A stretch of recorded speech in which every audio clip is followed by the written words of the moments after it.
Kansas City is actually in 2 states in the United States. It's a good opportunity that you people try to approach them or make it more accessible for them actually. I would love to meet with any students. In this trip, I'm just in Lahore for about 5-6 days. I'd love to meet with any student.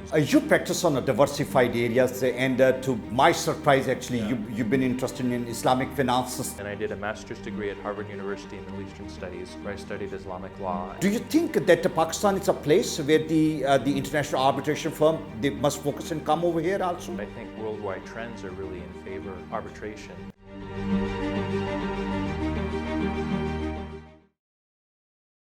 It's a bit of a challenge getting foreigners here in Pakistan. People coming here usually are skeptical for many reasons. At times they are reluctant to come here. And if they come here, they are reluctant to do their business and all that. But the things are getting better. Now we see a lot of good friends. They come here, they try to do business, they try to meet people. And my guest today is a professor in Missouri University, Kansas City, a guy who teaches LL.M over there. And not only that actually, he is doing a lot of other things in Middle East. He's active in Oman and Saudi Arabia. And the areas which are much in demand here in Pakistan, maybe the futuristic area also when we come to international arbitration and mediation. And a good opportunity for the law students and the people from the Legal Fraternity to learn from him, and while he is here, may be able to meet him also. Let me introduce my friend Tom Nanney from Kansas. Tom, thank you very much for your time. Thank you so much. Did you get any jet lag? Right. Hotel people, they made you stay up whole day? Right now I'm feeling very good. Feeling good? I'm feeling good. Right. Tell me about the Kansas City. A lot of people here in Pakistan, they know a lot about the state also, but the Kansas, I was just telling you, it's a plain land like a pancake, and the weather is good. Tell us a bit more about that actually. Right in the center of the country. The biggest part of Kansas City is in the state of Missouri. There's also a Kansas City, Kansas, so separate city. So the Kansas City metropolitan area is about 1.5 million, if I'm remembering correctly, in terms of population. Right. So it's a sizable, really wonderful city. Lots of arts, a fantastic museum, a fantastic performing arts center, a beautiful downtown. Lots of people from all over the world live in the city. All right, that's great. Do you have many universities over there? Well, I'm from University of Missouri at Kansas City, which is part of the University of Missouri system. Right. And I teach in the law school at University of Missouri. And do you get a lot of international students over there? We do.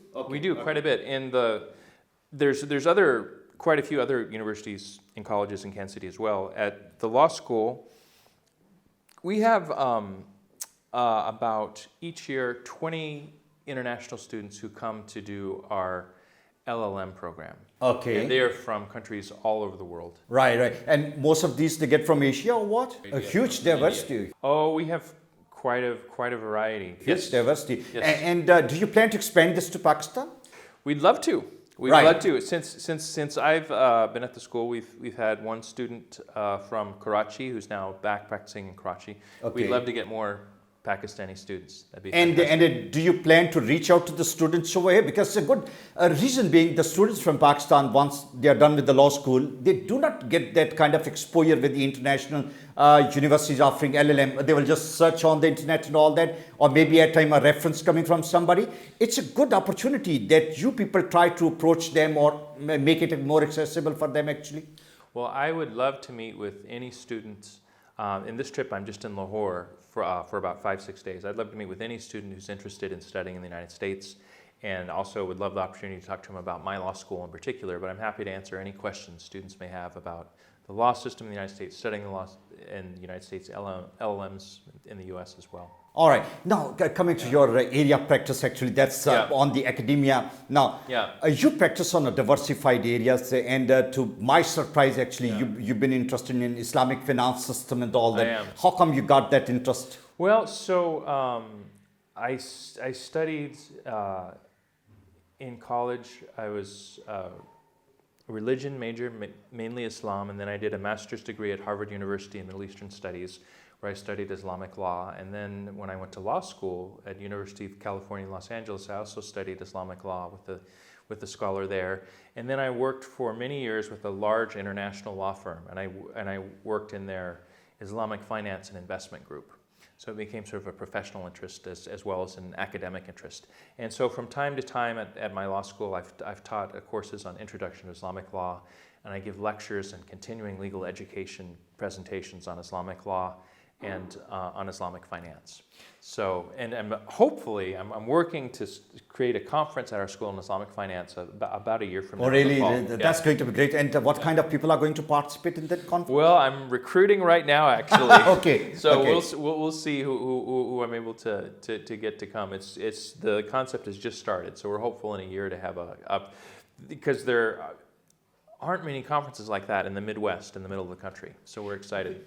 Tom, when it comes to the Islamic laws and the Islamic jurisprudence, we see a lot of international jurists at times being critical and skeptical about the Islamic jurisprudence. You being a student and teacher, tell us when we put some comparison of the Islamic jurisprudence, do you find that at par with what the other jurists think, the international When you say the other jurists, what other jurists do you mean?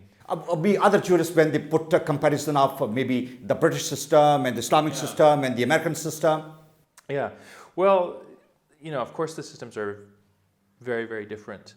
But in the U.S. especially, there are so many stereotypes about Sharia and Islamic law in general, and so many misconceptions and so many simplistic views of what Sharia is, that it's really a delight to go into detail regarding the complexity and the diversity of thought and the diversity of opinion in the classical system.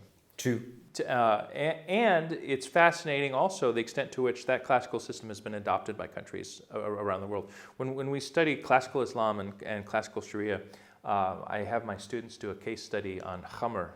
Okay. And just reading all the various opinions from all the incredible legal minds in Sharia about that concept, and the devotion to Hadith and to the Quran on that topic, I think it really opens the minds of students to give them to give them a different concept of what Islamic law is about. Very true.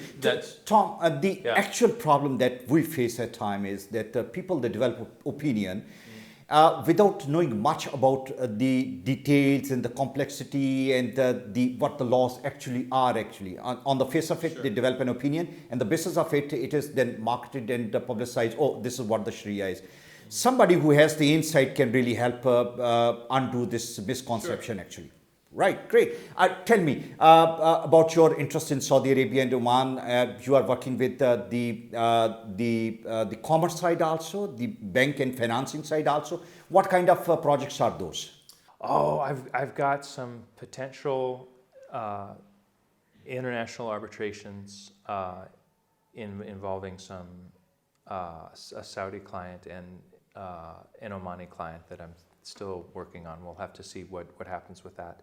I'm interested also, my law school, so in the United States you have to do continuing legal education. So depending on your jurisdiction. Which we are struggling to have here in Pakistan. So, right. so every year you have to do 12 to 15 hours of legal education. My school does these legal education programs in different countries around the world. So we just did one in Italy, for example. Where we went to Italy, we spent 10 days, we visited cities all over Italy. I gave a presentation, others teachers give presentations. We had, I think, 37 people, most of them lawyers, 20, 25 lawyers, go and get their continuing legal education while they're meeting judges, lawyers in the country they're in. So my school has one in Italy, we have one in Paris. It's also done a trip to Turkey as well. So I'm hoping to do one in Saudi Arabia, Saudi Arabia and Jordan. So that's a project I'm working on. So that's part of my meetings in Saudi Arabia as well. So hoping to set that up. That's right. One very important area that we need to enlighten our colleagues here in Pakistan with the legal fraternity. Gone are the days when the law practice used to confine to the local courts and all that. No, it's an international phenomenon with the advent of this social media and easy accessibility for that matter, actually. Do you think this networking internationally is very important? The law firms from Pakistan connecting firms worldwide and vice versa? Because crime happening in Pakistan may originate from any other country, and it can happen other way around also.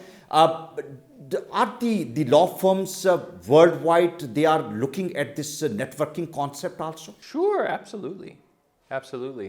I mean, the firm I was with for, 16, 17 years, they're always looking for opportunities. As are smaller firms, my own individual firm. I'm practicing as an attorney myself, are always looking for international opportunities, and of course it's great to meet attorneys in other countries who are doing that kind of work. I always think, so when I travel, I'm struck, the world is, sometimes the world seems like a very small place, other times it seems like a very giant place.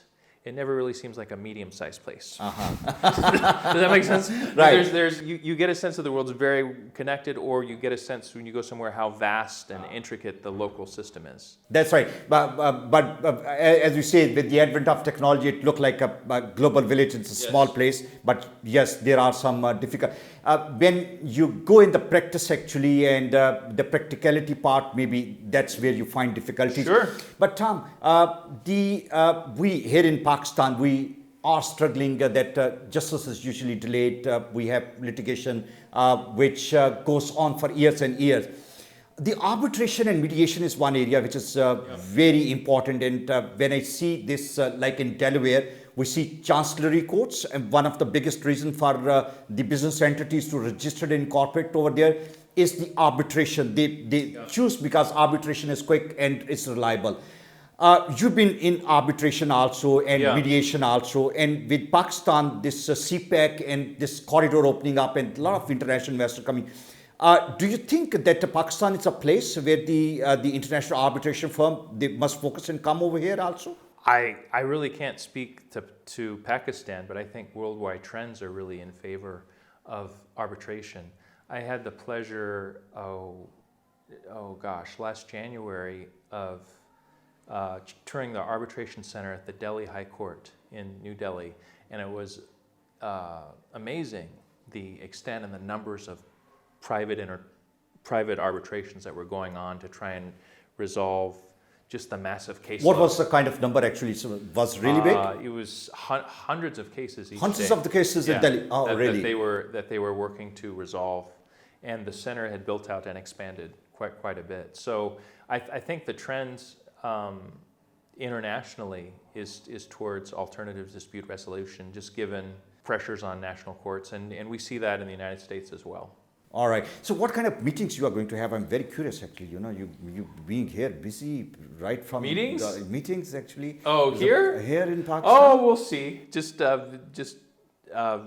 visiting schools and meeting folks. This is my first initial visit, so I'm getting to know people, and then hopefully I'll be back in a few Wishing months. you best of luck with that actually, Tom. Thank you. Well, you're so kind. Thank you very much. Thank you very much for your time. Appreciate it. It was good to have Tom over, and we discussed in detail and the opportunity that he's offered for the Pakistani students. If you're interested for your LL.M program, write to us. His email and telephone number while he's here, we can share it with you. Talk to him direct. Maybe he's going to be a right person for you to help you get admission over there. And one very important thing, that the international exposure that our students in the legal fraternity people, they need, it's just making an effort and taking initiative. People are there, the people like Tom who are willing to help our student and our lawyers to get connected to worldwide.